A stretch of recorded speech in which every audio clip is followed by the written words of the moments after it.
In October 1994, the Bureau of Indian Affairs received a report.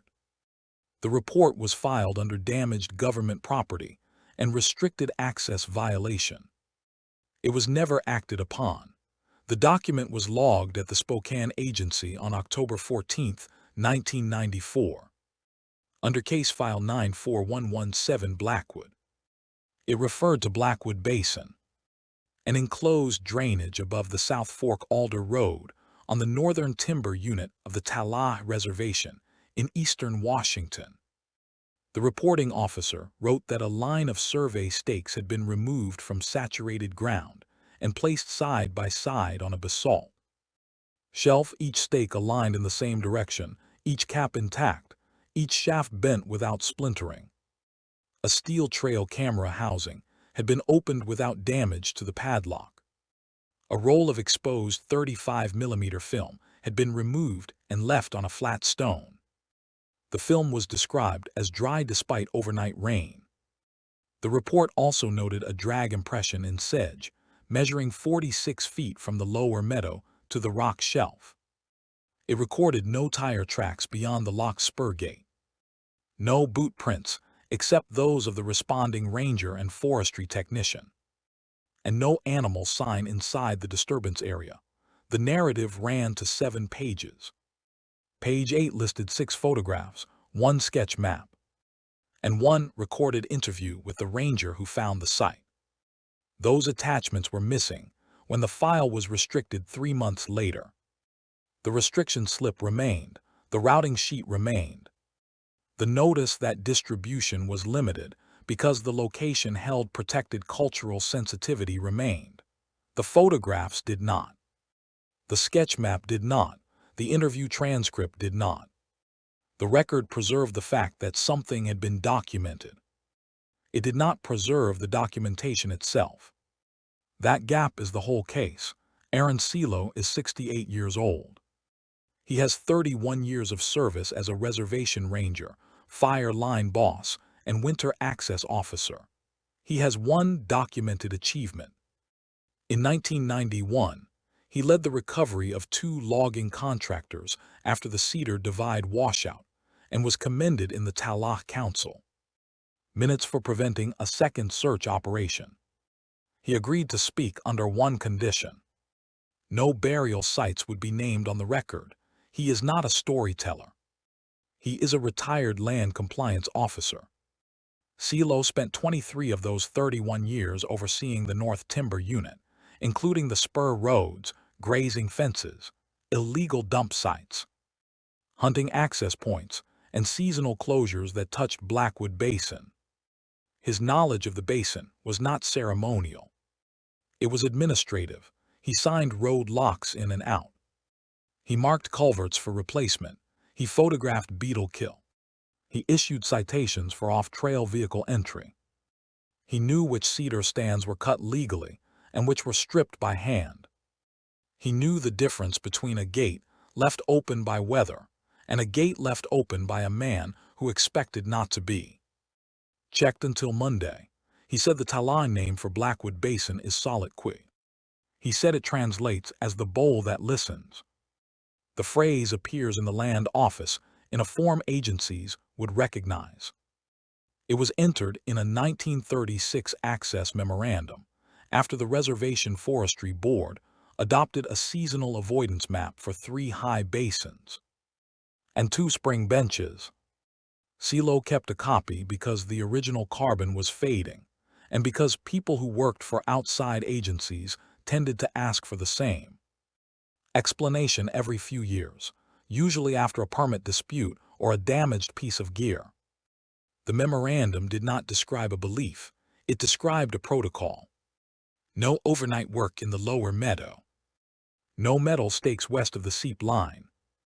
No calling across the water after sunset unless the person being called was in view. No stone marker was to be moved from the basalt shelf on the south rim. Entry for fire suppression was exempt. Entry for grazing emergencies was exempt. Recreational entry was never exempt. Survey work required an escort until daylight ended, and if daylight ended first, the work ended with it. The file language was formal because Tala land records had learned how to survive inside systems that did not make room for anything informal. What the council could not force federal agencies to respect. It could at least document in a format they could not say they had failed to understand. Silo said that was why the rules were written as land management procedure, and not as oral warning. He said that by the time he came onto the ranger crew in the late 1970s, nobody argued about the closure. The arguments came from contractors, visiting biologists, and grant staff whose maps showed road mileage but not memory. He was asked how long formal avoidance had been practiced. He looked at the recorder. He said the written rule dated to 1936. He said the practice was older than the writing. He said the writing was what had to be shown to people who trusted file cabinets more than elders. The rule about metal was the one he returned to most often. No iron or aluminum was to be left standing overnight west of the seep line. He said the origin of that rule was not hidden. It came from a 1932 grazing report after two range riders set steel posts in the lower meadow and returned at first.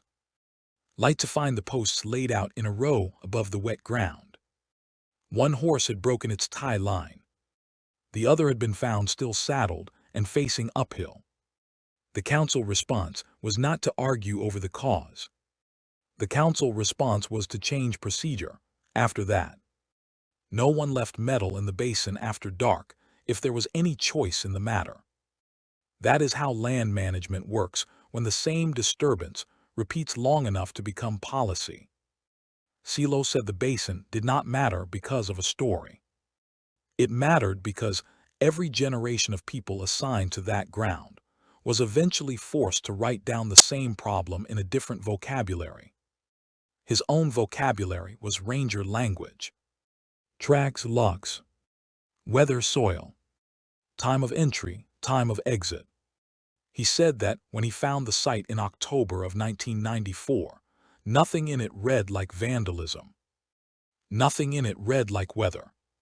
The row of stakes was too exact. The drag impression ended where the rock began. The rain had touched everything except the film. He was asked why he filed the report if the basin had already been avoided for decades. He said a closure is not a solution. He said a ranger still has to write down what was found. He said that if a place keeps producing the same report, the report becomes part of the place. His description of Blackwood Basin stripped the case of the language outsiders preferred. He did not present a legend confronting an institution. He presented an institution that had been confronting the same physical result for so long that the result had entered policy, then been ignored whenever it crossed into federal paperwork. Evan Mercer is 51 years old. He has 19 years of experience as a fisheries biologist and riparian survey contractor. He has one documented achievement. He co-authored a salmon barrier inventory later, adopted in 3 county restoration plans in Northeast Washington. He agreed to speak under one condition.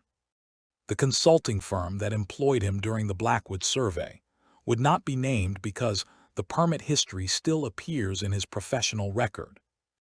He is not a storyteller. He is a field biologist. Mercer is not Tala.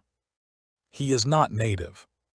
He had no prior connection to the reservation, beyond a late summer contract in 2008 to measure cold water inputs along the South Fork alder drainage for a trout habitat study funded through a federal pass-through grant.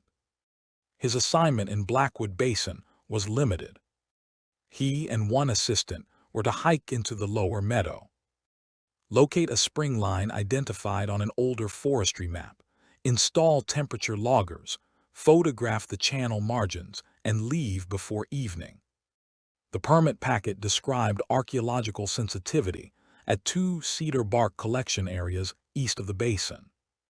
It did not include the Tala Access Memorandum. It did not mention the lower meadow rule. It did not prohibit metal stakes. So Mercer used metal stakes. He carried 3 aluminum transect pins, each 2 feet long and 3/8 of an inch thick, a handheld recorder, a weather meter, and a remote camera with motion trigger. He entered the basin in late September with daylight to spare. He took channel depth at 6 intervals. He photographed a spring seep under alder roots. He drove the first pin 14 inches into wet ground near the western edge of the meadow. He drove the second and third pins 10 yards apart to establish a line for the logger readings. He set the remote camera on a cedar snag angled toward the stakes because the site was open enough to catch elk movement at night. He wrote his last routine field note at 6:13 in the evening. Water clear, flow consistent, light dropping fast under rim shadow. At 6:27 he whistled for his assistant, who had moved toward the south bench to flag a side channel. That was the rule he broke, without knowing it existed. Mercer said the basin carried sound in a way he had not heard elsewhere. He said the whistle did not return as an echo. It came back as separate notes from farther upslope. He thought at first his assistant was answering from behind the snag line, so he called again. Then he heard his assistant answer from the creek, well below where the returning sound had come from. Both men stopped talking after that.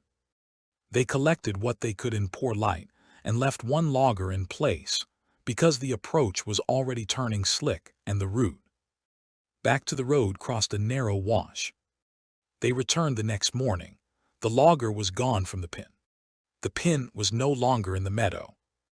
All 3 pins were on the basalt shelf above the seep line. Mercer photographed them before touching anything. His photos remain in his field archive because they were never submitted with a formal claim. The 3 aluminum pins lay parallel on the stone, all with the painted tops facing north. Each pin was bent into a smooth arc. In his measurement notebook, he recorded a bend radius of roughly 9 inches on all 3, with less than half an inch of variation between them. The paint was scuffed but not stripped. The shafts were not chewed. There were no bite punctures. There were no claw scores. The tips were clean. His remote camera housing had a crack along the seam, not at the lock. The lock was still closed. The memory card was gone. One chest weighter hanging from a willow branch had a straight opening 7 inches long below the knee. The weather meter was found 34 yards uphill, face down, with fine white silt packed inside the battery cover. That same white silt did not occur at the place where the meter had originally been set. It occurred near the rock shelf. He photographed the arc of each pin against a ruler. He photographed the cracked camera housing. He photographed the empty camera slot. He photographed the marks in the wet sedge where something had been lifted and not dragged. Mercer said the site did not look ransacked. It looked arranged. That was the word he used, then corrected himself and said organized, as though the first word carried too much implication. He and his assistant gathered the damaged equipment and walked out. At the gate they found a reservation maintenance notice posted on a board they had somehow missed the day before. The notice repeated part of the seasonal closure language for the North Unit. It did not explain the reason. It did not need to. A tribal fisheries technician who saw the bent pins in the truck bed told Mercer he should keep his own copies of the photos. The technician did not offer a theory. He did not ask to see the damage again. He only said the lower bowl had its own rules. Mercer did not file an official damage claim. His reason was administrative, not dramatic. The missing logger could be replaced for less than the deductible in the subcontract. The permit had already pushed past its deadline. A claim would have triggered review of site conduct, including the fact that he had remained in a restricted area later than planned and had fixed monitoring equipment in ground that the tribe did not allow contractors to stake overnight. He said he also understood. By the time he reached the highway, that he could not produce a report anybody above him would read without first deciding he had mishandled his equipment. He had measurements, he had photographs. He did not have a category, he kept the notes anyway. Years later, when he was shown the damaged language from the 1994 file, he recognized the row. That is the point where the two testimonies meet without touching.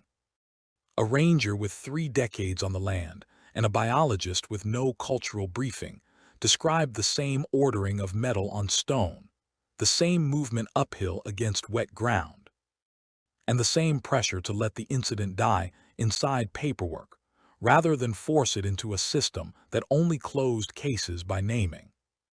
Ordinary causes. The official explanation was ordinary. A route slip prepared after the 1994 report classified the disturbance first as probable wildlife interference, then in pencil as possible unauthorized human entry, then finally as insufficient evidentiary support for enforcement action. The file review noted that no suspect was identified. No chain of custody existed for the exposed film after recovery, and no continuing public safety threat could be established because the site lay inside a restricted cultural area. A secondary memorandum from the Reservation branch of the Bureau of Indian Affairs recommended no field escalation and advised that future access be coordinated through tribal forestry. The language was dry. Damaged stakes could be animal contact. Missing attachments could be clerical loss. A ranger account without photographs could not sustain referral. The same logic appeared later in other records. Mercer's unfiled material was never processed by an agency. But the permit closeout summary from his contract year marked the Blackwood visit as incomplete due to weather and equipment compromise. A handwritten note in the margin attributed probable cause to ungulate trampling and overnight exposure. No one from the funding office requested his photographs. No one from the tribe asked that the state summary be amended. The basin was already under its own closure regime. From the outside, that made the simplest bureaucratic answer available: if the tribe restricted the place. Then the restricted place could absorb one more incident without requiring a new category. For a moment, that explanation holds. Then the measurements begin to work against it. The first contradiction is the metal. Wildlife interference can account for scattered gear, trampled flags, tooth marks, hair, droppings, disturbed mud, snapped plastic, or cracked casings. It does not account for 3 aluminum pins bent to nearly identical radii and placed parallel on stone, with the painted ends turned in one direction. Mercer measured those bends. Silo described the same uniformity in 1994. Neither record mentions puncture, gouge, or twist. Both records mention alignment. Weather does not align objects. Grazing animals do not produce matched arcs in aluminum and then leave the paint largely intact. The second contradiction is the access. Unauthorized human entry was always the agency fallback because people can be named and cases involving people can be closed. But Silo kept gate logs. In the days before the October report, the North Spur chain was signed closed and remained closed. He recorded no second lock cut, no vehicle sign beyond the washout, and no fresh boot traffic entering the meadow, except the prints made during response. The wet ground should have held tracks. It held only the ranger's own. Mercer's later account sharpens the same point. His weather meter moved uphill across saturated sedge and white silt. The shelf where it was found did not show the foot pattern needed to carry it there. If a person entered, handled the equipment, and left, that person left less sign than the gear itself. The third contradiction is the weather record. The closeout note on Mercer's survey used exposure and weather because those categories are available when equipment is lost in rough country. But the nearest station records only light rain and low wind during the relevant hours. No freeze event was logged overnight. No debris flow crossed the meadow. Exposure does not remove a memory card from a locked camera case. Rain does not keep exposed film dry on open stone, while the grass around it remains wet. Soil creep does not lift stakes from mud, bend them in smooth arcs, and place them above the seep line. Each ordinary explanation can account for one fragment. None of them account for the whole arrangement. That is why Silo kept returning to protocol instead of theory. He did not claim to know what made the arrangement. He claimed the arrangement had been observed often enough to change rules. He claimed the rules were then ignored whenever outside work crews arrived with a permit, but without the older record attached. The pattern did not begin in 1994. In August of 1981, a tribal range technician named Lorna Chase filed a maintenance note after checking an old grazing line near the lower basin. 6 steel clips from a temporary fence were found on the south shelf, laid in a row. The line itself had not been cut. The report was rooted as storm-related line failure. No site visit followed. In July of 1999, a fuels crew marking ladder fuel near the same seep line reported orange panel markers missing at dusk and recovered at first light on. Rock above the meadow. One Pulaski handle had split clean along the grain. The field memo described possible horse contact, despite the absence of hoof sign inside the work area. The memo was not assigned a formal case number.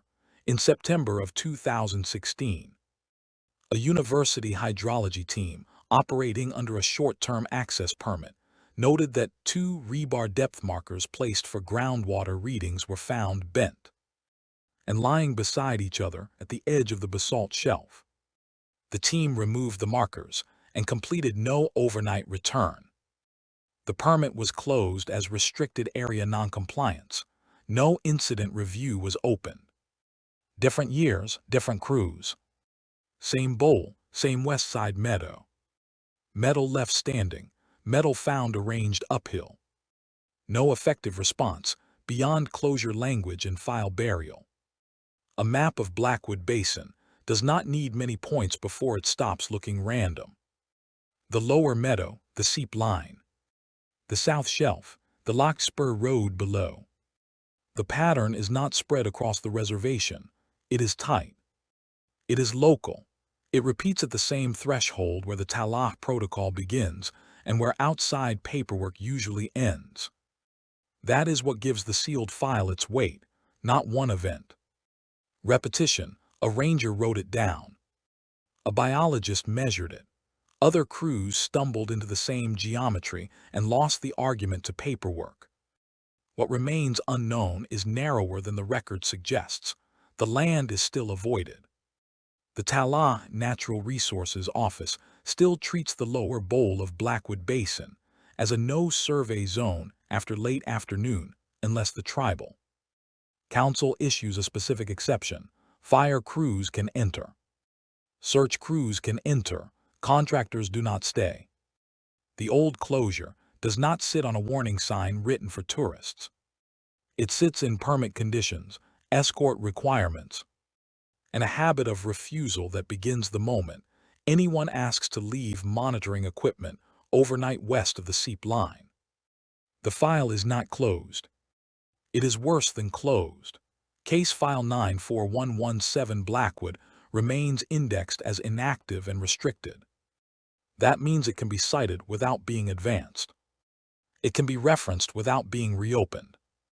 It can survive long enough to be remembered, while never reaching the stage at which missing attachments have to be explained. No public copy contains the photographs. No public copy contains the sketch map. No public copy contains the ranger interview listed on page 8. Mercer has not returned. His assistant has not returned. Silo said no night permit has been issued for the lower meadow since the autumn of 1994. He also said the basin does not need more visitors to confirm what the land office already changed procedure for generations ago. There are still limits on what can be stated. No verified record identifies a cause. No verified record documents a person, animal, or mechanical force at the moment the equipment changed position. No verified record follows the drag impression beyond the basalt edge in 1994 because the photograph log was removed with the photographs themselves. The evidence stops at the shelf, then it stops again at the sealed attachments. After that, only policy remains: a closure, a protocol, a ranger who kept writing the same kind of report, a biologist who kept his own copies, because the file system had no place to put what he measured. Blackwood Basin is not preserved in the record as a solved event. It is preserved as an administrative residue. Something happened often enough in one part of one reservation that the tribe built procedure around it. Federal staff learned to root around it. And outside workers kept discovering the rules only after their equipment had already been moved. That is all the documentation proves. It is also more than the official explanation can carry.